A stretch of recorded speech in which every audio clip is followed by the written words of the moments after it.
Welcome back, everyone, to a new installment of Screenplay Rewind. I'm Jeff, I'm Ron. and today we're covering a movie that makes me want to take a shower in all the best ways. Oh, what the fuck did you make me watch, dude? We are This is- covering a little movie called Nightcrawler, and this movie, Probably my favorite of the X-Men movies so far. it's really fucked up when that teleporting blue guy just starts, fucking with crime scenes. It's all fun and games till the X-Men start fucking up crime scenes and taking videos of it, I know. But yeah, we're covering Nightcrawler. Spoilers. I actually recommend if anyone likes Jake Gyllenhaal at all, please go watch this movie because Jesus Christ, he's so fucking amazing in this movie, and his performance to me alone is worth watching it because this is such a specific performance. But yes, please watch it before you listen to the episode because we will be going into full spoiler territory per usual. And yeah, we're gonna have some interesting conversation. I think today. Oh my god, dude. So Jake Gyllenhaal, he's a little bit of an oddball in real life in the harmless way, in the Jeff Goldblum way. But there's plenty of movies where he can play a regular guy. But oh my god, his Donnie Darkos and his Nightcrawlers, like he's so good at being a fucking screwball in every movie. Yeah, to varying degrees, and Yes. we'll go into more detail on him specifically here in a minute. Let's go ahead and break down cast and crew real quick, just to get that away before we jump into Yes. actual plot points. So your director and writer are Dan Gilroy, who had this was his directorial debut, which is crazy because this is a fantastically directed film for a debut. It's really, really well shot, well choreographed. The like you can feel the LA humidity on the screen. Yes. It really encapsulates that LA nightlife, I think, really well. But not in like a movie way, in like a realistic way. Like even when they're doing crazy like car chases towards the end, it still feels and comes across as a real thing that could happen in LA just because Yes. crazy shit happens in LA all the time. Let's see. So he co-wrote Kong Skull Island, big favorite of ours. We champion that movie every chance we get. And yeah, I'm excited to see him do more stuff. He's done one more since this, where he wrote and directed a movie called Velvet Buzzsaw, I believe is what it's called, and Jake Gyllenhaal is back for it. It wasn't as highly reviewed as this was, but I would still like to watch it just because I like watching Jake Gyllenhaal in weird Dan Gilroy movies, apparently. Rene Russo's in that one as well. Yeah, Rene Russo also super good. And fun fact I learned during doing research for this, she is married to Dan Gilroy, so that is why she really? she is in both of his movies. And So- yeah, I think she's awesome in this. Do you think as Dan Gilroy's career furthers, do you think he's going to be one of those guys that just uses people he's worked with over and over, and we're just going to see a lot of him and Jake Gyllenhaal working together? It seems like it. It seems very much so that you're going to have I'm okay a with whole this. lot. Yeah, because Rene Russo and Gyllenhaal are fucking awesome in this. Yes. The late and great Bill Paxton is in this. Oh my Always love to God. come across new Bill Paxton performances. Because I think this was your first time watching the movie, right? I don't Yes, think it you'd was. seen it. Yeah, I love me some Bill Paxton, and he's awesome. Man, could not have been casted more perfectly. Just this real fucking scumbag Stringer dude, and Stringer is the name of the profession that Gyllenhaal gets into in this film. And what the focus of the movie is these guys called Stringers, and their entire profession is basically being first on the scene to heinous crimes and tragic accidents, like car accidents and, fires and shit. And, being there up front and, fucking up crime scenes and just taking videos and get in the way of all like firemen and cops, just trying to like save people's lives and shit. It's fine. right. It's fine. Yeah, perfectly casted. It's a real son of a bitch in this, but does not get what does not get a real good deal at the end of this too. Like, oh god, that scene. Oh my brutal. God, man. A guy I really like, Riz Ahmed, plays Rick. Riz Ahmed, I first came across, and Rick, he plays his His partner. intern. Yeah, his partner. His intern. His fucking, we'll get into that too, dude. Gyllenhaal, god damn it, you despicable fucking prick that is Louis Bloom, dude. Yeah, I first came across Riz Ahmed in the HBO miniseries The Night of. It was with him and John Turturro. really fucking good show. Yeah, and as far as I'm aware, I'm looking at his IMDb. This is the first thing I've ever seen him in. I think he might have been in the new. I think he might have had like a small role in the new Venom movie, but I can't 100% recall that. But I don't think he was Venom in 2018. It says. Yeah, he was Wait, Riot. Venom was 3 years ago. The fuck? Apparently. Where's the time go? He was Riot. He was Carlton Drake / Riot. So that's the main villain, right? I barely remember that movie. So I barely remember it as well. I vaguely remember him being in it. I could not have told you in a million years who he had played. How many other characters in Venom had 2 names? He's got to be the main villain. Yeah, you're not wrong.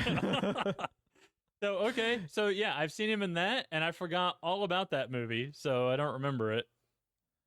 Yeah, I'll probably, if I can find it on a streaming service, watch it again, just because I probably will watch the fucking Carnage one, because I just have to watch a movie that has Woody Harrelson playing Carnage, just because it's probably going to be a train wreck that I can't turn away from. That's perfect casting, in my opinion. Totally wrecked by that movie. That should have been an MCU casting in an MCU movie.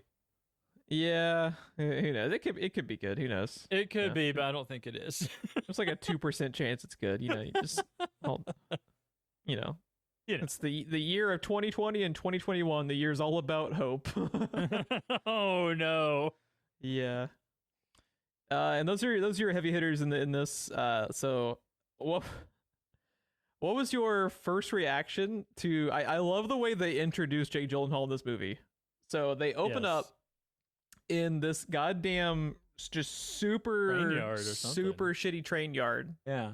To Gyllenhaal as Louis Bloom, just stealing shit to go resell it immediately. Just in the middle of the open, he's just any kind of metals he can get his hands on. He's filling the back of his car up with just all these metals and wires and stuff, just so he can go resell them. As a security guard, this poor fucking security guard happens upon him, and he's like, "Dude, you need to follow the signs. You gotta get the fuck out of here." And I love Jake Gyllenhaal in this because he has this ability, and he does it in Spider-Man too. I think he was such a genius casting of Mysterio, because the funny thing about him when he's playing Mysterio, right, is he's two-faced, but he's so fucking genuine at the beginning portion, you can't help but like him because he's just charming Gyllenhaal.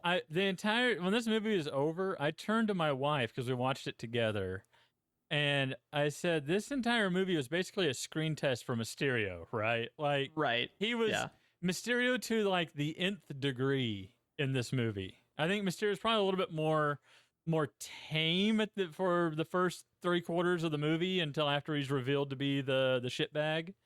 Mm-hmm. Because he's basically the likable Louis Bloom as Mysterio through that whole movie until the turn, right?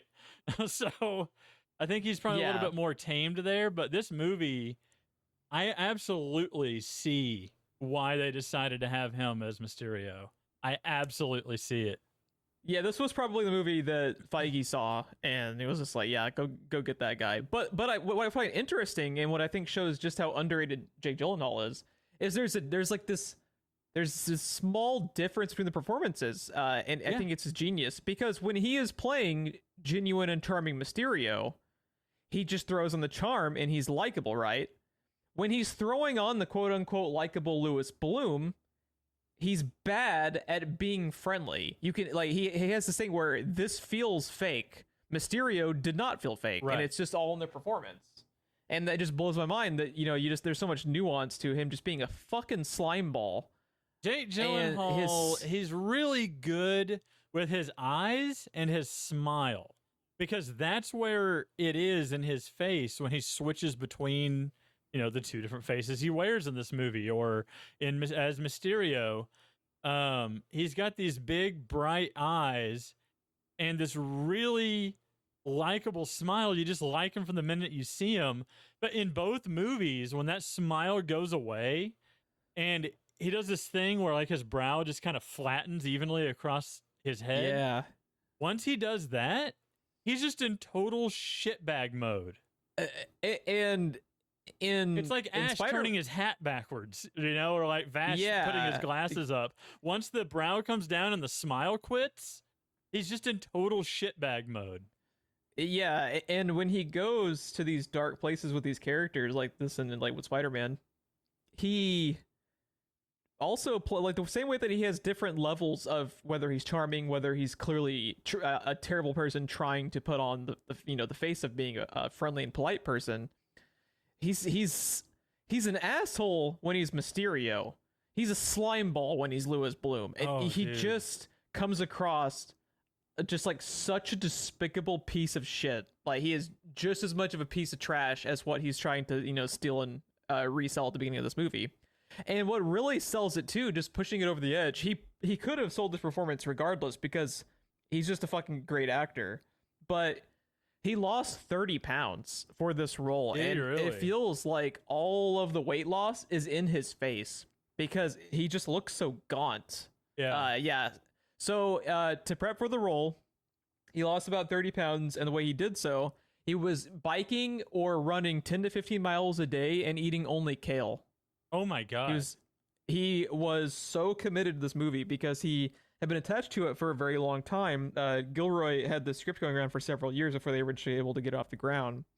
And he was always, dead set on playing this character. And it like the passion shows. He lost the weight. I read in one article he lost a fuck ton of blood. The scene where he hits the glass? Yeah. About halfway through the movie. He fucked up his thumb to the degree he needed over 40 stitches that night. Oh my god. Him and the director again, Dan Gilroy, were at the fucking hospital like 5 o'clock in the morning getting his thumb stitched up. 8 hours later, he's back filming the movie because they shot and filmed this fucking movie, Ron, over 28 days. That is the only time frame they had. And good God, they did a great job because most of the scenes had to be shot at night. They didn't even have that script had to have been airtight. They could not have been rewriting that on the fly to shoot in 28 days. That's nothing. It's nuts, dude.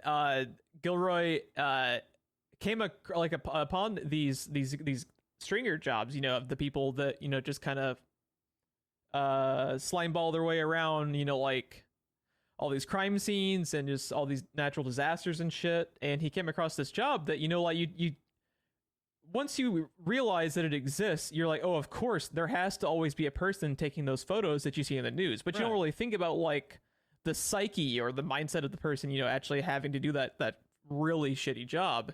So he's actually had this character and this idea in mind since 1988 is when he first had the idea of this character. So this has been in his brain for over, going on 20 years. It's crazy. Man. Yeah. So it's just crazy when you this is a really fascinating movie to read up on, and you get even more appreciation for it when you hear about just how dedicated, specifically Jake Gyllenhaal was to it. I am still just hung up on just how much of a slimeball he is, because by all accounts, Jake Gyllenhaal is like the nicest person, and the fact that he can be such an asshole like he is in this movie, dude. Like it's unbelievable. Just when you every time I thought he can't get worse, there would be another scene where he was leaps and bounds worse. It's actually fucking nuts, dude. When he first of all, just the audacity you have to cross crime scene markers. Yes. Police line do not fucking cross, and he just so casually does it. When he walks into the house after there's been the break-in and the homicide, and he rearranges the pictures on the fridge near my God. the bullet holes, and then brings the camera back to get it on camera just to make his, and the fact that he's taking online classes of film courses because he starts talking, and that's another thing too. He speaks purely in fucking buzzwords. It's all bullshit headlines you would see on bullshit online courses, which he talks about in the film. All he does is, he never had a formal education. He's completely self-taught over just buzzwords and bullshit that he's read from the internet. And he can't help but talk to people like he's talking up and just reading off of these fucking courses. He sounds like an encyclopedia on tape is what he sounds like. Yeah. It's so... Yeah. And it's just watching the way people react to just some of the shit that he says. It's This movie is an incredibly good movie that is simultaneously hard for me to watch because It's some of it pretty is just like, difficult to watch God at times. damn. Dude, when he's going around fucking Murder House USA, Oh, and there's the dude that's like still breathing and he's just getting the good angle on him, and when he drags the body into Yes. the headlights for the lighting. he so this is about halfway through the movie, right? He walks up to this car crash that has just happened, and he's trying to get an interview from this guy who tells him, dude, I'm on the fucking phone with 911 still, get out of my fucking face. And he just walks over to the scene of this fucking car crash where someone has clearly been killed, and he drags this guy's body around a corner just to be positioned perfectly in the car's headlights because they're still on. Yep. Following the accident, and then he films it all, dude. And you're just like, oh, this is so gross, man. It's all so gross. And what he does Oh. to Rene Russo. Oh, dude. The setup for that at the Mexican restaurant. Oh, dude, that scene is just as painful to watch as anything else he does in this movie. Now, Rene is Russo setting is up- not a good person. Yeah, and we'll elaborate more on that. So Rene Russo is Jake Gyllenhaal comes across this stringer job, right? And he starts doing it. He starts out basically nothing, and he starts, starting to save up money for equipment. Tries to buy new cameras and shit. Eventually, signs up poor Riz Ahmed intern / dude. He pays $30 fucking a night to do all of this heinous shit, and you're just like, fuck, And dude. I that can't. hard cut forward in time when he's got like the Challenger SRT Yeah. and like he's got the two really nice expensive cameras, and he's still paying Rick like $30 a night as an intern. $30 a night. Oh my And, god. excuse me, Rick. You just poured gasoline and it's gonna fuck up the paint of my car. Do it again, I will fire you. As he's paying him $30 a night, man. God Oh my god. damn it, Jake Gyllenhaal's a fucking scumbag in this. Okay, so Rene Russo is the news director at one of the local channels where he sells all of his footage to. He is clearly into her, and she clearly is not into him because she just views it as kind of like a business transaction, right? He comes up to the station to sell them good shit because he has good shit, because he has no fucking boundaries. Right. He will do whatever it And takes. neither does she. And neither does she, and this plays out further along the movie. But he asks her out to this Mexican restaurant and propositions her into having sex with him to continue getting his videotapes. And the matter of fact way that he talks about it like a business transaction is so disgusting. Which Makes your really, fucking the way skin that they crawl. talk about his videos anyway, transactional, I don't know why it's any more disgusting, but it is. You know what I mean? Because the shit that he films is things that were happening to real people. So, and the way they talk about it is just very transactional as well. But I guess just that we're sitting there with them watching it happen makes it feel more skeezy. I don't know. And it's really cool too.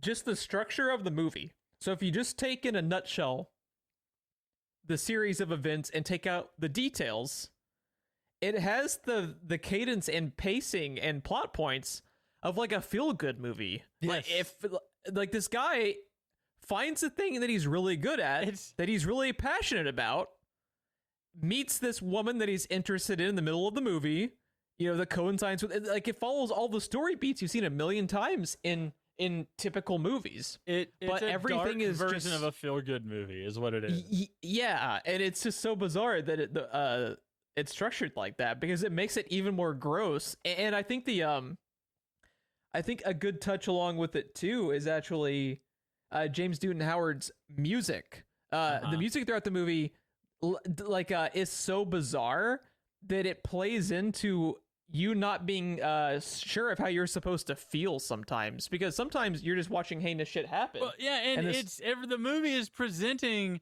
this shit of like, look how much better this guy's life is. Look how like up and coming he is in the world. Don't you feel good for him? And I'm like, no, movie. No, I don't. You really don't. Yeah.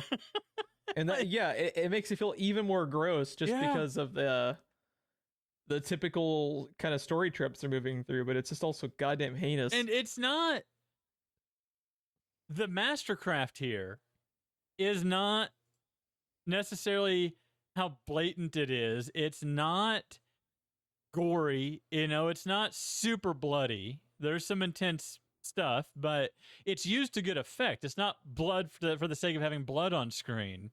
This movie is not that graphic in a way, but everything that you see, you're just like, oh god, like, because he keeps fucking with shit and fucking with crime scenes and things that everything in the back of your brain is telling you should not be happening is happening. And that, like I said, that's masterclass, because this movie is not actively trying to turn you off, but you want to look away anyway as this shit is happening, because it's your own psychology at play. And what is so fucking cool about what his character and all the horrible shit that he does, you react to it the same way people do when reacting to gruesome shit on the news. Yep. Every fiber of your being tells you need to look away, but you can't help it. It's like a fucking train wreck that you can't look away from. Which is the whole point of Rene Russo's character. Yeah. And it's like, god damn, there's so much depth to this movie that it like, this was my second time watching it. I felt just as disgusted, if not more, the second time through, even knowing everything that's going to happen. How long had it been between viewings for you? I think I watched it the first time a couple of years ago. So I remembered the gist of it, but not the specifics of it. But good God. Good God almighty, this movie. A specific thing, too, that I think is genius about the directing and writing to a certain degree, but mostly the directing, is I love what they choose to show and not show you. One thing we talked about, how he propositions her for sex, right? Yeah. But they never show you exactly what they do. Yes. And I was so thankful for that. when they, and it makes it even more fucking gross that it lets your imagination, just go wild, all the horrible shit, because he has that line later on in the movie, when he breaks down all of his later demands, once he gets that 20-minute long fucking tape where he's just walking around with the goddamn bodies in the triple homicide in the house. And she wants that tape so bad, he lists out all these like 20 fucking demands to her. And, what he ends it with, when he talks about how, when I ask you to do the things that I want you to do when we're alone in your apartment, I expect you to, and you're just like, oh God, no. And when they cut from there to her introducing him, where she has just blatantly agreed to all of his demands. And you're just like, God damn. Because that was one of his things with him introducing. Now, this brings me to one of the more insidious things about his character, right? Is he walks into the news station for the first time, not knowing what to do, where to go, how he's going to do anything, how to sell it. And then you get to the scene you were just talking about when he makes all those demands and it cuts to her introducing like he asked. Later, he's just walking around like, hey, Bob, how's it going? Da-da-da. And just everyone's just like, oh, hey, Lewis. And all this stuff. And like the news anchors walk by and he has this friendly chat with them. And it's like he's completely taken over this news station. He doesn't even work there. And he is completely taken over this news station. Yeah. And he even tries to give the guy in the field orders, and they're like, he can't hear you. He can't hear you. Because he's always wanting to be the person in control, even when he's not. Like in that scene where he's trying to, command. And when they start establishing, after he's come up with a name for his quote unquote production company, and he just won't shut the fuck up about, this was the quote: "You'll take me around. You'll introduce me as the owner and president of Video Production News." Just all this bullshit. And this was the quote I was talking about, with him having sex with her or whatever the fuck it is they do. Now, when I say that I want these things, I mean that I want them, and I don't want to have to ask again. And the last thing that I want, Nina, is for you to do the things that I ask you to do when we're alone together in your apartment, not like the last time. Ugh. Oh, gross. My God. Which then fills your head with all kinds of stuff about like what happened last time. Yeah, and the fact that they never elaborate on it is genius to me. Another thing that I really liked, that I noticed specifically this time more than the first time, I think, every time he has the camera out, they typically show you what's happening on the camera flip out screen. Yes. Just kind of showing how detached he is from fucking humanity. He just views it as the tape, not that it's real people. They also do it as a way to kind of unveil things to the audience, because a lot of the time when you finally see something straight on for the first time, it's the same time that like Nina and Frank and everybody in the newsroom sees it for the first time as well. You're watching it with them. And then you get the back and forth between Nina like, oh my God, this is amazing. And Frank's like, oh my God, you can't air this. Like, fucking Frank, dude, the way he's looking at everybody, like, I don't understand this business anymore. When later on, he has the story break, the details about how it wasn't a homicide, it was specifically a drug robbery, and he's like, that's the story. And she's like, she just doesn't care. She wants what sells, because it's just like what Bill Paxton's character's saying is earlier on in the film. If it bleeds, it leads, and that's just like what the whole thing is she only cares about what's gonna give her news station better hits and shit. It's really gross. Yeah, I was gonna make an allusion between Rene Russo and Jonathan Pryce in Tomorrow Never Dies, but I kind of want to talk about Bill Paxton a little bit. We haven't got to him yet, and he's fucking genius, just like he always is. But he's like a shittier version of his Twister character. I was just about to say that. Yeah, it's like if his Twister character just had a really fucked up midlife crisis. It's like if his Twister character got Me Too'd and now he's just out trying to make a living. He couldn't get hired by anyone. Like, he's just, oh my God. I love how he always calls Gyllenhaal bra. Yeah. That line shouldn't work. Bill Paxton be a Bill goddamn Paxton. He's just like, yeah, brah. Should have accepted the deal, brah. God damn it. I miss this guy, dude. Oh, I miss him too. Oh my God. When I saw him casted, I was like, and now I'm sad. When Gyllenhaal cuts his fucking brake lines or whatever he does to fuck up his car, dude. The look he gives Jake Gyllenhaal as he's filming him. Oh my God. Yeah, and then just the idea of what's going through Bill Paxton's head, being on the other end of that, because he's always been the stringer, always videotaping people, and just like the fucking sociopathy you have to do this job in the first place, just to be that detached. Man, it's rough. One other thing that I wanted to mention before we forget, to kind of finish up a thought I had about like what they choose to not show you. Yeah, the baby crib. I know. So as he's walking through the triple homicide inside the super super nice house, he's walking all through this huge house, and he goes up to the little kid's room, and they never show you at the first scene as he's walking through.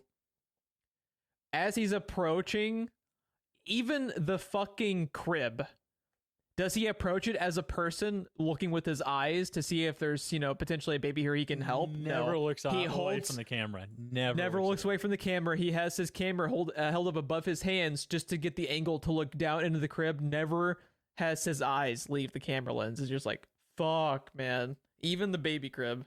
That just shows you how fucking deranged he is as Louis Bloom. And like, when they were like unveiling that like on the news, I was just like, I don't want to see this. I don't want to know what's in this thing. But yeah, it was empty. Fuck, man. Yeah, it's oof. So when they have to bring in a consultant just to ask if this is legal, maybe you're a terrible person. Just throwing that out there. Like, can we legally show this? Is asked multiple times. Again, he's bringing in his tapes. Again, though, when he brings in the triple homicide, they bring in legal to see if they can air it. She's sitting there staring at it for a second, and the look on Frank's face when she says, "If you blur the faces," Frank whips his head to her like, "You're not seriously doing this." And like, she's like, "If you blur the faces, you don't post an address, then yes." And when she leaves, Frank just stands there with his jaw open. Like, we're not doing this. There's no way we are doing this. Poor Frank. I felt bad for him. Him and Rick are the two I felt bad for. He needs to fucking quit, man. That is not a position to have a fucking soul in, apparently, because they are just scumbag fucking people. And I often just find what in real life what the news decides to show and what names they give out, kind of fucked up to begin with. So these people exist. These terrible people, both on the street taking these videos exist. The enablers in the fucking newsrooms exist because, someone has to sign off on it, and not only do they sign off on it, they get paid fucking bank. Like we talked about earlier, Gyllenhaal over the course of like 3 weeks has a fucking Challenger because he's just sold so many tapes. Yep. It's rough, man. It's rough. I just found the line that should have been our opener to this episode. It should have been a cold open. Yeah. Remember, use your Zoom, steady hands. Poor Rick, dude. He says that to Rick like 8 times throughout the movie. How disgusting is it every time he's running his fucking spiel to Rick? Oh, I know. He posts so manipulative. His fucking job interview, right, where he invites him out to the diner, and just like the way that he misleads him. He's talking like my company. He's running, like sell yourself. He's talking like he's actually like a fucking HR guy at an actual fucking company, and not just a scumbag who's been doing it for 2 fucking weeks. And Rick, he's basically homeless. He just needs at first he's not even gonna be paid $30. He has to negotiate the fucking $30 because Gyllenhaal is just about to intern him, dude. And the thing that got him hired was, do you have a cell phone? Yes. Does it have GPS? Yes. Then congratulations, you're hired. Mm-hmm. And it's just like, oh my God. Basically through a Craigslist article that he, hires him through. And what really kind of got my stomach about that is I've been in a job interview just like that one. Right. Everything about it was misleading and awful, and I walked out of that. And then just that scene where he's interviewing Riz Ahmed too. Oh my God. The earlier portion of the movie, where he's selling the scrapyard guy stolen goods. Yep. And he immediately asks for a fucking job. Not hiring a fucking thief. I'm a hard worker. I set high goals, and I've been told that I'm persistent. Now, I'm not fooling myself, sir. Having been raised with a self-esteem movement so popular in schools, I used to expect my needs to be considered, but I know that these days our culture no longer caters to the job loyalty that could be promised to earlier generations. What are you talking about? Like, nothing he says is something that he hasn't fucking read on a goddamn, like, self-help guide. Yeah. Or online course of, business, and it's just all nonsense. But Gyllenhaal delivers it all with this gross cadence that makes me just want to vomit every time he spouts this bullshit. But I can't turn away because it's the fucking train wreck you can't turn away from. He's fascinating. Every time he's on the screen, you're just gripped by just how of a despicable human being he is. Let's talk about the first time the cops come to his house. Because holy shit, dude. That whole thing is disgusting. Yep. The whole thing. And like they come in and they're asking him like all these questions. Like he clearly went inside the house, and he's not really denying anything, but at the same time, they can't really accuse him of anything because they don't have a warrant or anything. They're just there following up on him. Yeah. And if you recall, this is like right after like he makes his name and like his company known because video production news. This is publicity. He wants them to come. He was waiting for them to come. He's made them a doctored copy of the video. Yeah. So what we didn't talk about is the lead up to the entirety of this fucking batshit of a third act that I was not expecting. Like this movie goes to some crazy links towards the end, but what establishes the third act is so as he's approaching the big fancy mansion where he finds the dead people inside, before he enters the house, and this is actually before the police have arrived, he's there even before the cops have been able to show up, he gets videotape evidence of the license plate and faces of the guys who committed the crime and the murders. Yep. And he intentionally is holding back the evidence, not only to be able to get a reward later, once they establish it's like a $50,000 reward that he also gets by the end of the movie. For quote unquote, helping in what becomes a fucking mess towards the end. Oh my god, dude.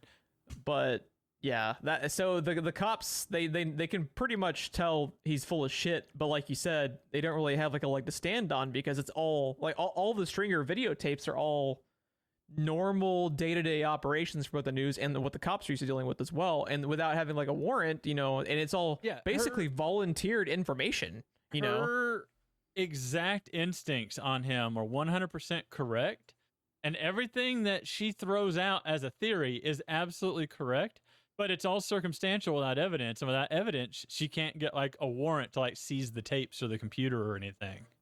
Yeah, so she's got nothing on him, and because all he does is sit and just record encyclopedic knowledge from the internet, he knows that she's got nothing and can't ask for anything. And he gives her a doctored copy of the tape, and where he's removed anything that identifies the killers. Mm-hmm. So he can set the killers up later to have a shootout in a neighborhood with the police. Yeah. And so the third act begins where Gyllenhaal is with Riz Ahmed, his partner, and they're staking out. First of all, I really want to talk about where he gets the quote-unquote promotion. One line of the movie, even as much as a fucking horrible human being Jake Gyllenhaal is, when he has the pricing negotiation of what's going to be Rick's new salary. Oh my god! And he's talking about how he's going to get. TV. He's gonna get. Jake Gyllenhaal tells him, you just throw out a number that's gonna be your salary, and then Riz Ahmed throws out. He's about to say 100 a night, and then he says 75 a night, and then Gyllenhaal just shakes his hands like deal, and then Riz Ahmed is like, I could have gotten more, couldn't I? Absolutely. I actually laughed because it's a great delivery and a great line, but then you immediately feel like an asshole for laughing. Yeah. You know, he's because just taking advantage of this poor guy so much. And poor guy. And the only reason he is giving him this salary bump is because he wants more of a reason for Rick to go along with what they're about to do, which is, you know, terrible even by their own standards. And, you know, like Rick starts to call him out for it. He's like, you cannot do this. You have to call the cops because, you know, you'd alluded to him, you know, they have, as they're sitting outside, because he you know got the license plate details, and he looks up the address of the dude and knows exactly where they live. He's staking out the apartment of the murderers, and he waits for him to go to get food, the two murderers, at a fucking fast food restaurant with all of these innocent bystanders around. You know, with their cameras ready.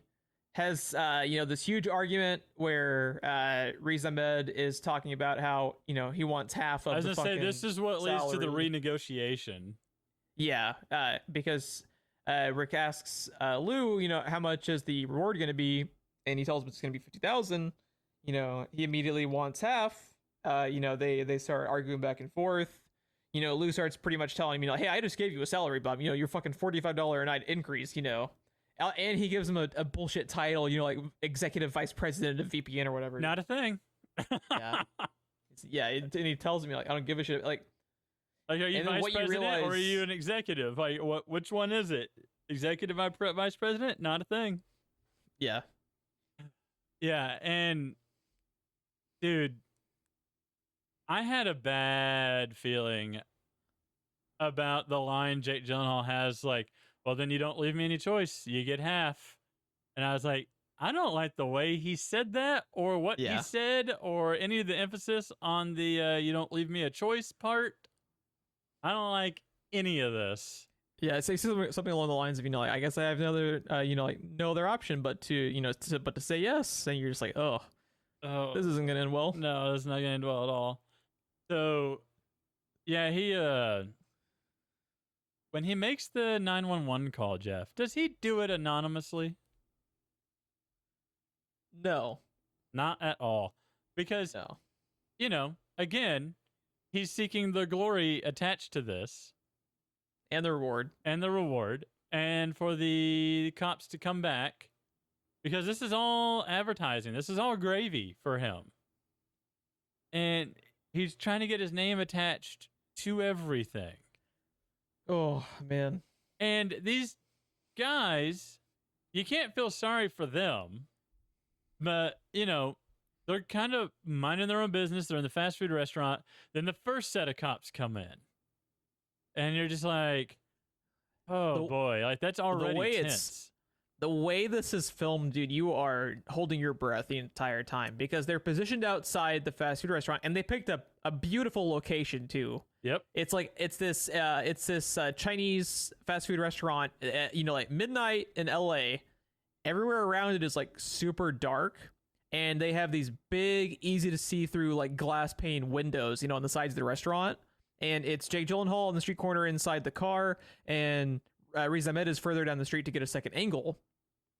And you see everything taking place, a lot of it through the flip out screen on the camera, that Gyllenhaal's using. And I think they also cut over to Riz Ahmed's as well. And you're just, and like when you see like, one of the dudes has the gun underneath the table, and you're just like, oh no. The line is, there's innocent people in there. Lewis says, I count 6. It's just a cold motherfucker, dude. Holy fuck. Like, what? Yeah. And he goes from taking advantage of crime scenes to literally creating one. Creating them. Again, another allusion here to Jonathan Pryce in Tomorrow Never Dies, where he's a fucking newspaper news mogul who is trying to create World War III and is creating his own headlines. Yep. Like, that's exactly what Jake Gyllenhaal is doing, is he's creating his own scenes now. He's basically the writer, producer, and director of some real life terrible shit going down. And dude, everyone's reaction to it all. Oh, well, first, before we get to that, there's the car chase. The car chase happens from here. This is a fucking brutal car chase. This is a brutal car chase. And by Hollywood standards, not a terribly spectacular one, but the whole premise of the movie is what makes this car chase insane, which is, this is real things happening to real people. And the way this thing is shot and filmed, it's Hollywooded a little bit. It has to be, or it wouldn't be that interesting. It'd be just cars going down the road. But it is kept as realistic as it can possibly be. Like the Hollywooding it up is kept to a minimum. And it is a fucking brutal thing, made all the more brutal by just Jake Gyllenhaal's fucking, like, he's locked on target. His tenacity. Yeah, he's zoning in on his prey, basically. Just following, he's right on the cop's ass, and the cops are right on, I don't know if they're mobsters, mafia guys, they're clearly hitmen of some sort.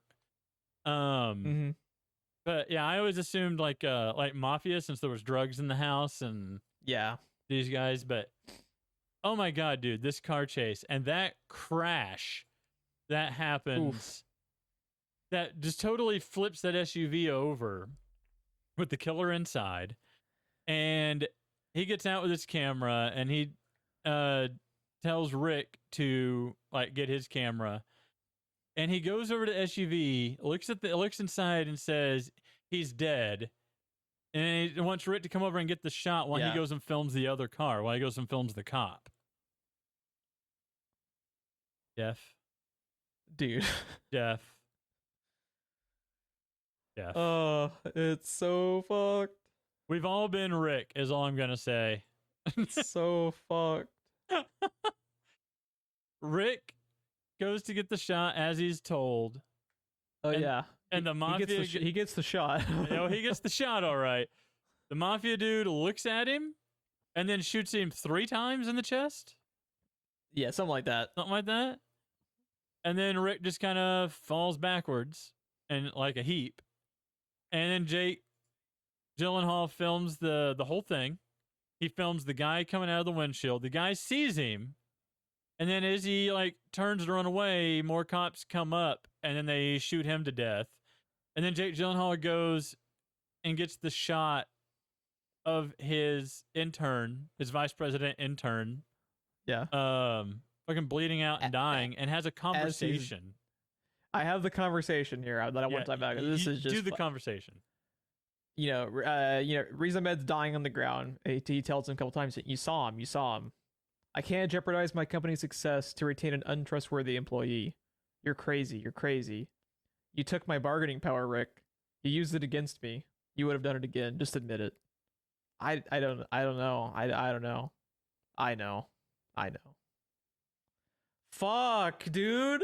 Jesus as he's Christ. bleeding out and dying, he again boils every moment of life down to like a fucking business deal. Yep. You know, he's just talking about as his fucking employee is dying and bleeding on the street after being set up by him like 60 seconds earlier. He's talking about his fucking bargaining power, you know? He's talking about the security of his goddamn quote unquote company, you know? Fuck you. Even Lou. Nina, who's Rene Russo, was like, he was your partner. Yeah. Yeah, it is fucking brutal, dude. And this Is that the darkest moment in this movie? Probably. I think it's got to be. There's There's a lot. There's a lot to choose from. Yeah. It is again a train wreck you can't look away from, because this movie will like fucking just hurt your soul watching it, man. It's rough, but it's also just like so well done. And again, like I talked about earlier, this movie was shot over 28 days. Most movies, it would have taken like 2 weeks just to film the fucking car chase part, and it's done really well. First time director too, you know. I think the car chase is actually really well shot. It's all really well framed. You can follow what's happening at all times, which I like. I don't like it when you have no idea what the fuck's happening. You know, like Michael Bay style, you know, in a car chase. I want to be able to see what's happening. Yeah, in case I wasn't like super clear, the car chase is really well done. I really liked it. Everything I was saying was a plus to it, you know. Yeah. It's strengthened by the juxtaposition, like to your point, but just how grounded and kind of low key the movie is for the most part. And then we just have this third act that just goes bonkers. You know, it really accentuates just the craziness of it. This movie's heavy, man. And so after they have this whole fucking thing, I don't even want to know how much money he made off of all the videos, you know, because he had live fucking footage. He could have sold, because he was selling the fucking, like, hell, what did he end up getting, like 15,000 for the triple homicide? Like and that was nothing compared to this. This was all caught in the act, essentially. Yeah. He got, you know, Rick getting shot, the last killer getting shot, the fucking car chase. He got the entirety of the restaurant on camera. You know, like he gets how many people killed? Like 10 people at least. God knows how many end up getting killed in the car chase. You know, there's like 10 people that have gotten fucking shot in the restaurant alone. If you count the cops, you know, like, yeah, it's crazy. Yeah. So after that, the cops are fucking all over them. But they still, even after all of that, they just don't have enough. They do like arrest him in the station, and then they bring him in, and then he has that second conversation with her, where again she's got like nothing,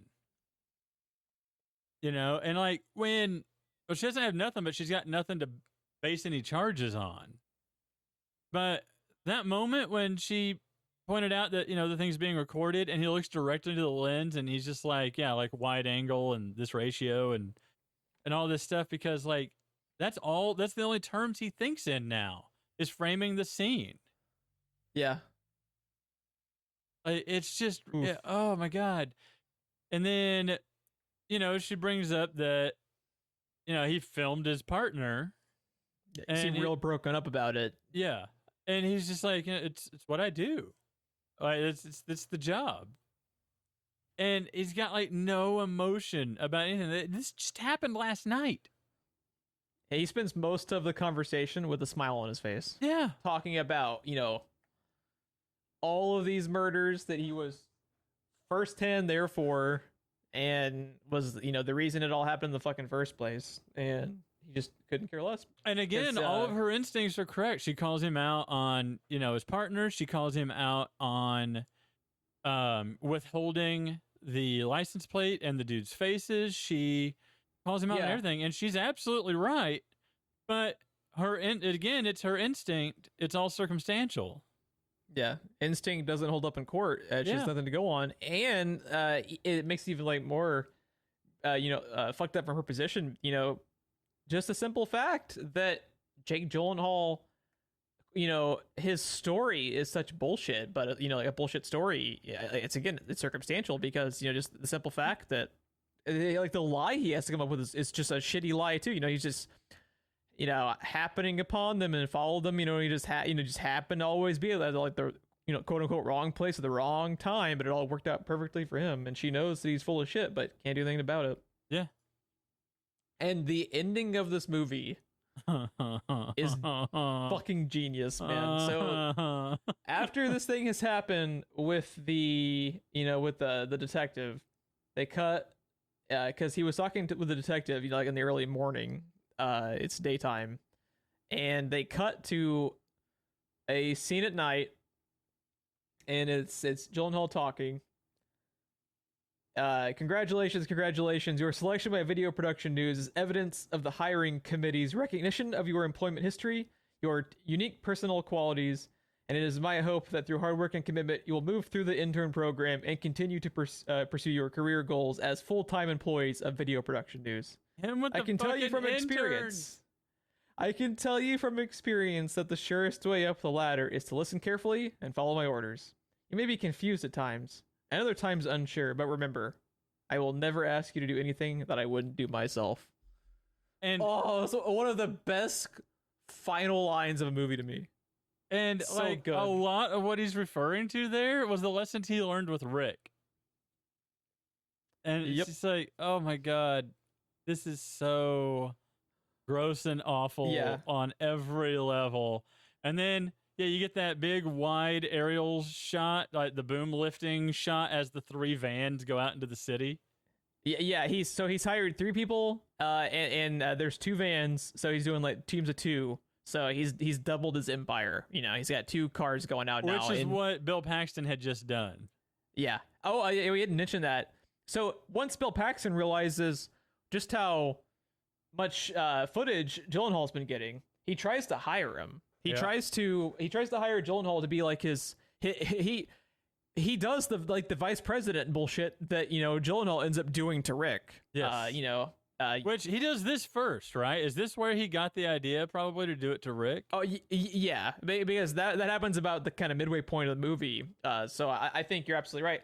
I think Lou gets the idea of running the 2 cars thing and the idea of what he ends up doing to try to fuck over Riz Ahmed more from Bill Paxton. I don't even know what to say anymore, dude. Right? You're just watching this movie. The first time I watched this movie, I don't think I could speak for like a solid 20 minutes after it was over because you're just trying to realize what the fuck did I just watch? You, Jeff, will regret not watching this in my living room with me because very rarely do I speak to a movie as I'm watching it. Oh yeah. And I had shit to say to this movie as I was watching it because it was just so gross and skeezy and awful and just the complete disregard and disrespect for like human life and I think my blood pressure went up watching this movie. I don't know that as much as I like this movie, I don't know if I can watch it again. I don't know how you watched this movie twice. I probably lost a few years off my life. And this was another thing too. Is just like boiling down Lou's character, Jake Gyllenhaal in this too. I think it's really interesting, and I think it's a good choice that they leave his sociopathy very vague. Yeah, he doesn't have a full backstory. As soon as he's at that restaurant, date with Rene Russo, she starts to ask him a little bit about his background. He's always very, very close to the vest, doesn't give out very many details. And it just makes fucking, like Lou's entire character more of an enigma, and more interesting too. Well, that's the whole thing about the Joker we always talk about, right? The minute you give him a backstory, he's just a clown. Mm-hmm. The fact that he doesn't, in the media that he doesn't have a backstory, he's fucking terrifying because you don't know who he is, what he's capable of.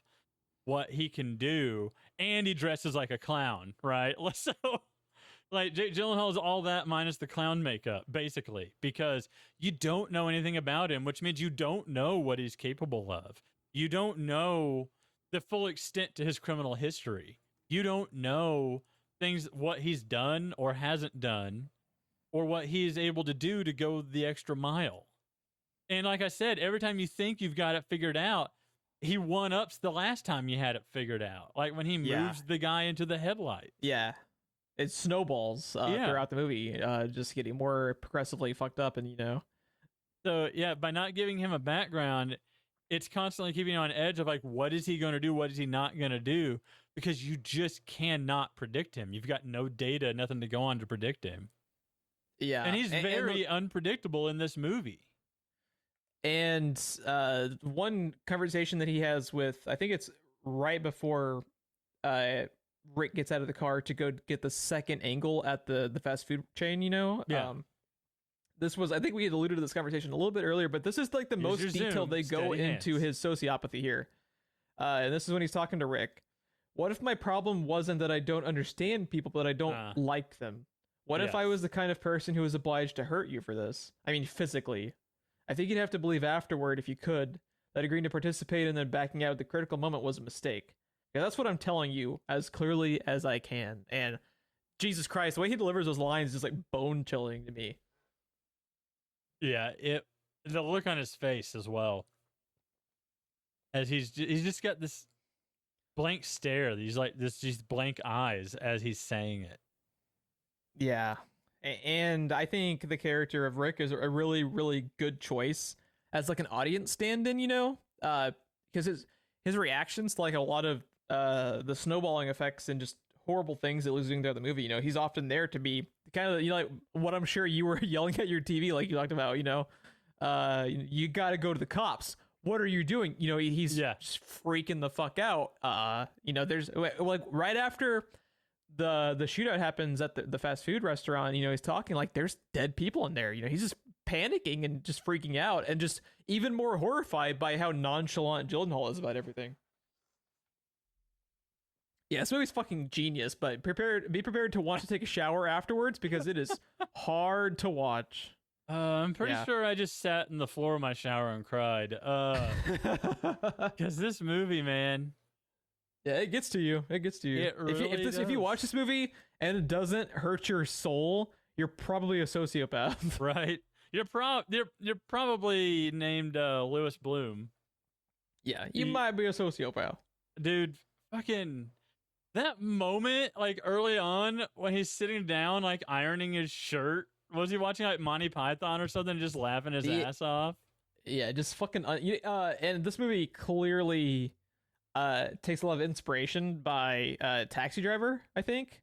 But I think Taxi Driver. Like, I think Lou is actually a much more interesting character just because of the tenacity that he has as he's doing all these fucking actions and shit. It's fucking nuts.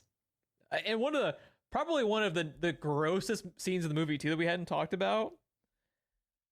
There's this, and it's shot so creepy. The one I'm talking about, where they're in the news review room, like where they're reviewing his footage that he's brought in. Is towards the very end of the movie, and I think it's as they're actually looking over the scenes where Rick had been killed, and like they have the final shootout, and they have this really zoomed in close up of Rene Russo and Gyllenhaal next to each other, and there's just all of this weird sexual tension innuendo, and it's musically scored like it's supposed to be kind of like sexy, but it's just disgusting as you're listening to talk about all this horrible shit they're watching. Yeah, they act like it's supposed to be sexy. And yeah, I believe that's the scene when she's like in the control room or whatever, the way that she's like bent over the control room and he's just constantly like checking her out or whatever, and like the music is playing and it's so gross. It's so gross and so creepy. It's so gross, but it's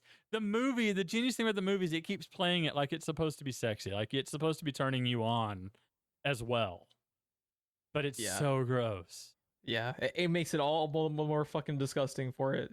Just the and like, I just still, Nina's reaction to like, he was your friend or he was your partner, or whatever it is she says, and then just immediately drops it and carries on the conversation like business as usual. Like, she's basically as bad as he is. Yeah, she's enabling him. Yeah. You know? Yeah. She's lost all the power in this relationship, but she's still going along with it because it's making her a success. Yeah. Yeah. Oh my God. It's disgusting. It's fucking disgusting. Yeah, watch this movie. It's good. Just be prepared. It's a You good don't work movie. with- I am hard pressed to recommend it. Oh, I 1000% recommend it. Just get the Purell ready because you will want to douse yourself in fucking hand sanitizer just to wash the freaking gross off, dude. Like that time Jon Stewart was just like this- squirting Perel into his mouth. This like line from her too. I'm just scrolling back to the quotes. Like so many good fucking quotes in this movie too. Just to show you, like you mentioned about how Nina is just as fucked up of a human being for enabling Lou as Lou is himself. You know, the best and clearest way that I can phrase it for you to capture the spirit of what we air is think of our newscast as a screaming woman running down the street with her throat cut. It's like, ugh, fucking Christ, Jesus, ugh, I can't. I just Yeah. can't. So, on that note, Ron, what would you like to talk about in a couple of weeks? Oh boy. Or do you need some time? Did The you need confession some more? booth? I don't know. You need some more shower crying time to just kind of center yourself. Well, Jeff, the question that I have for you is, how do you feel about over-the-top Nicolas Cage performances? I'm all about it. How do you feel about Five Nights at Freddy? I'm all about it. How do you feel about a Five Nights at Freddy's movie that did not pay for the licensing, so it calls itself something else, and stars an over-the-top Nicolas Cage performance where he doesn't have a single line or speak? Four Nights at Frank's. Yep, that's it. Let's go. Yeah, nope. Yeah. I literally just lost the name of the movie in my head. Willy's Wonderland. There we go. Willy's Wonderland. In my lead up, I had this all planned out, and in my lead up, I fucking talked myself out of the name of the movie.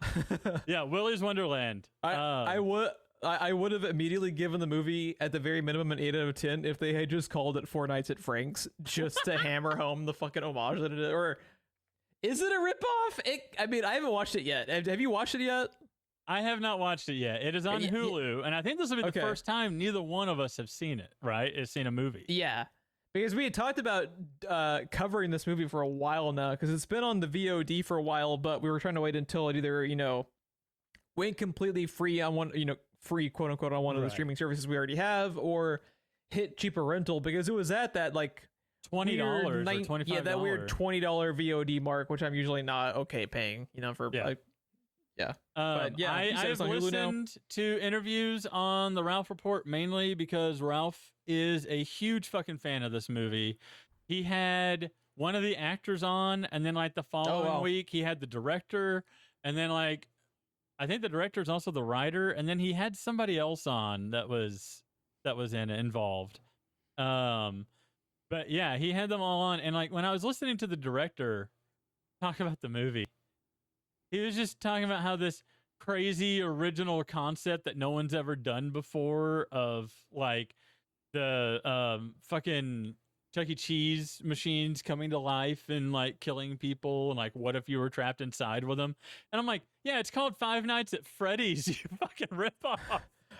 Like he doesn't even acknowledge that has been a thing for the last 7-8 years. Well, he probably legitimately doesn't know because he just doesn't. I don't know how he can pitch this and not one person was like, that someone's already done that, right? Like, don't tell him. Don't tell him. I cannot imagine that he might have legit at the start didn't know, but at some point someone had to pull him aside. But maybe he realized it too late, like they'd already been given the green light. Something. I don't know, but I mean, the premise is basically Five Nights at Freddy's. It's a complete ripoff, but I'm still like, I think what sells it is Nick Cage. I think that's what sells it, because like if it was just a complete ripoff Five Nights at Freddy's movies, I'd be like, well, that's kind of lame. They just kind of ripped off the idea, Oh, it's got Nick Cage in it? Yeah. Okay, I'm down. The director said when Ralph asked how Nick Cage the director's remark was, well, we figured we'd ask, and then he'd say no, and then we'd go on and try to find someone else to fill the role, which was invariably going to happen anyway. And to everybody's shock, he said yes. I don't think they should have been shocked because calling Nick Cage's agent, asking whether he wants to be in the movie or not, is basically like calling Netflix to see if you're greenlit. You know, like, you're greenlit, he'll do it. He'll fucking do it. Like, look at his IMDb, bro. There's like 1,000 credits, just random shit you never even heard of. And Nick Cage, I think he just likes working. I think he just enjoys acting. Also he needs to pay off his fucking stolen Superman comic or whatever they pay like $1 million for. He had a couple of castles or something he had to sell because he couldn't afford them anymore. But it's just, is Nicolas Cage the greatest actor of our generation, Jeff? No. No? You don't think? No. I mean, he's fucking Nick Cage and I love him, but no. Is he the most widespread actor of our generation? Define widespread. Done the most various types of roles, done the most various types of movies, you think? If by various types of roles you mean he agrees to literally everything that comes across his desk, yes. Because he's in some crazy shit, and he's in some like serious shit, and he's in just some shit. Yeah. Like, yeah, it's... Hasn't Nick Cage won an Oscar? Like, Nick Cage is just a weird career. I think he did. Yeah. It's just bonkers that the guy... Do you ever watch Mandy? We need to cover Mandy for this podcast. Mandy is fucking bonkers, man. Holy shit. I can't even explain in human words that movie. It's fucking nuts. I've seen some weird movies in my time. That might be maybe the weirdest movie I've ever seen. I've seen a lot of weird shit. Yeah, Nick Cage did win an Oscar. He won it for Leaving Las Vegas, which I don't think I've seen, but I don't even know what that is. There you go. Yeah, there you go. But yeah, no, Willy's Wonderland. I think it's gonna be great, one way or the other. I think it's gonna be great. It's either way, it's going to be fun to talk about. Exactly. So I'm excited. It's going to make for a great episode. And we need a fun episode after making you watch Nightcrawler. You're welcome. Yeah, I almost went Jurassic Park, but we just came off of 4 Steven Spielberg movies. Yeah. But I was trying to think of summer blockbusters, and I was like, Jaws? No, Steven Spielberg. Jurassic Park? Nope, Steven Spielberg.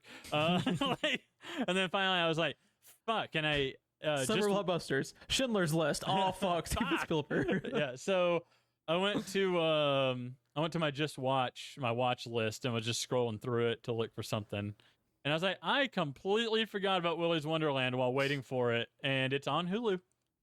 There you go. Well, it worked out perfectly. So we ended up getting to cover it for the show. Yeah. Maybe I'll head over to your house and bring some booze, and we'll have like a fucking proper Five Nights at Freddy's rip-off movie night or something. You know what? Here, live on the air, just hold on a second. Hey, Chris, what are we doing in 2 weeks? She's sitting right next to me playing The Sims.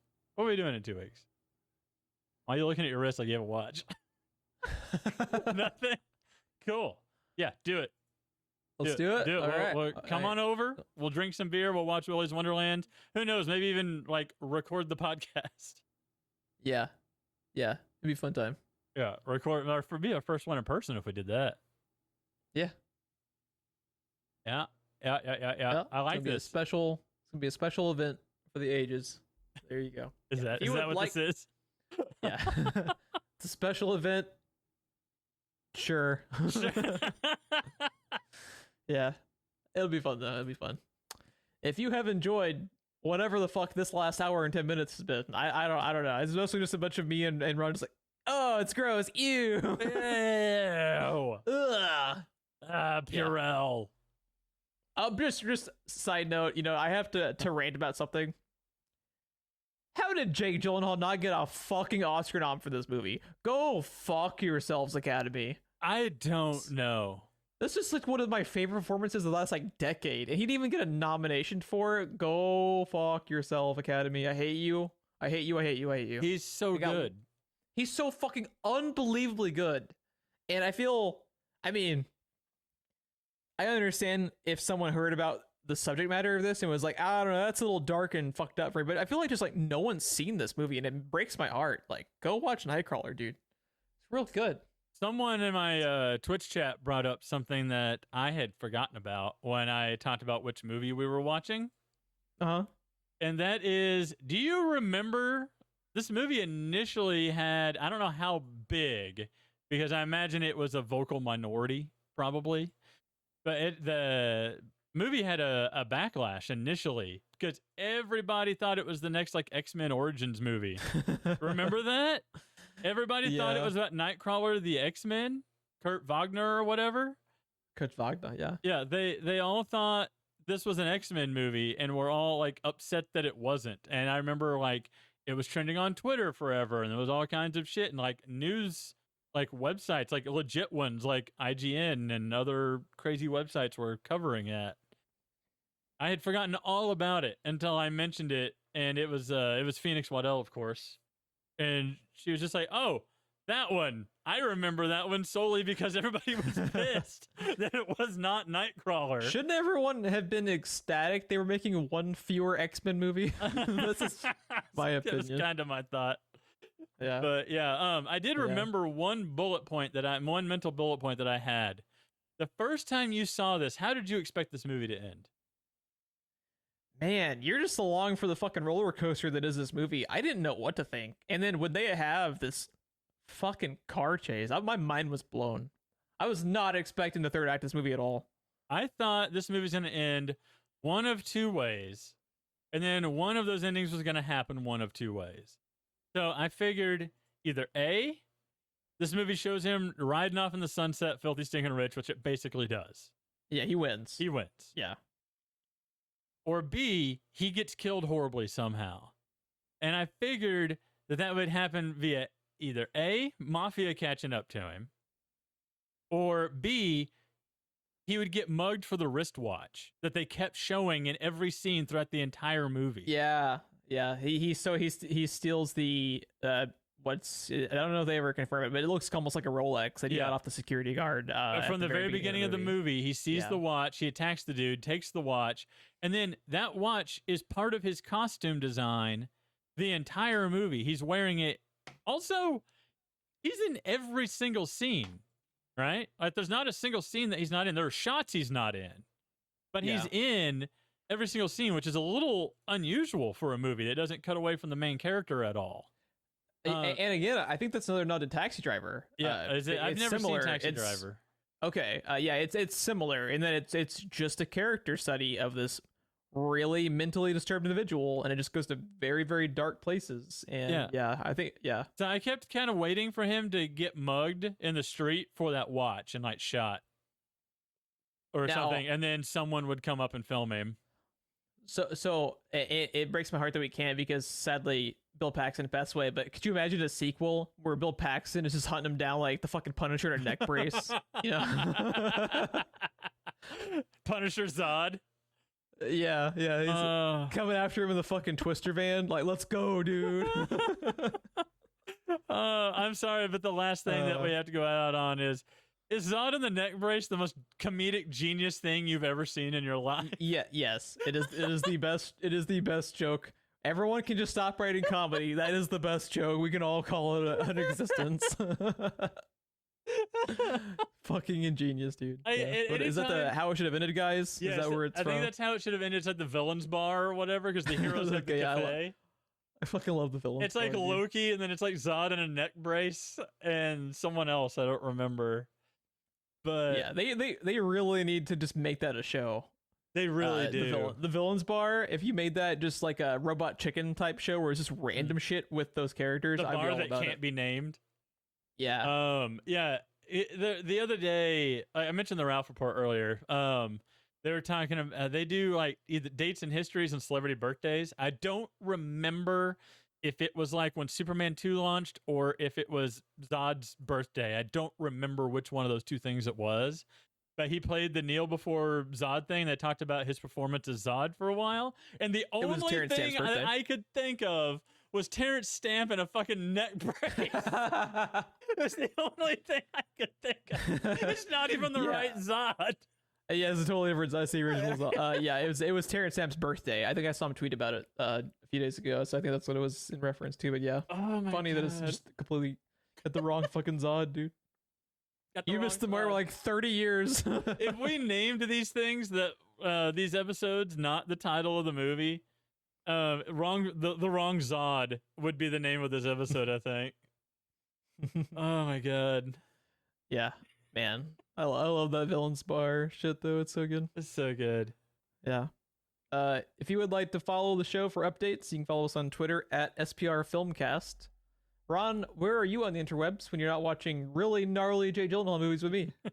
You can find me on Twitter, Twitch, and YouTube at RonSense TV. I've now got 730 videos on my YouTube channel, Jeff. Holy shit.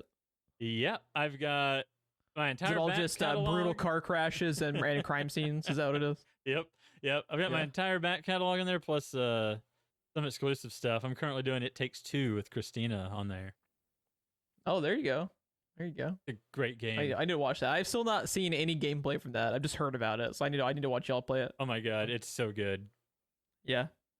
I need to check it out. I kind of want to play it again, switching the characters that we played as. Oh yeah. Because each character gets their own unique power throughout the whole thing. Oh, that's so cool. Each character plays differently, but the powers work together. So I kind of want to play it again, but I kind of want to be May this time. I like that company. I always wanted to. I liked Brothers, and I always wanted to play A Way Out or whatever it was called. I've seen a full playthrough of A Way Out. I don't remember a lot of it at this point, but A Way Out's really good. Yeah, I like that company and how they kind of think outside the box for their game styles. It's cool. I am on Twitter at GMillerSPR. If you wanted to follow my personal account on there. And yeah, and Willy's Wonderland in 2 weeks. So be sure to check that out on Hulu if you wanted to follow along with the show. We appreciate you listening, and have a good night. I'm so excited. Nick Cage, the Murder Muppets. Let's go. So excited.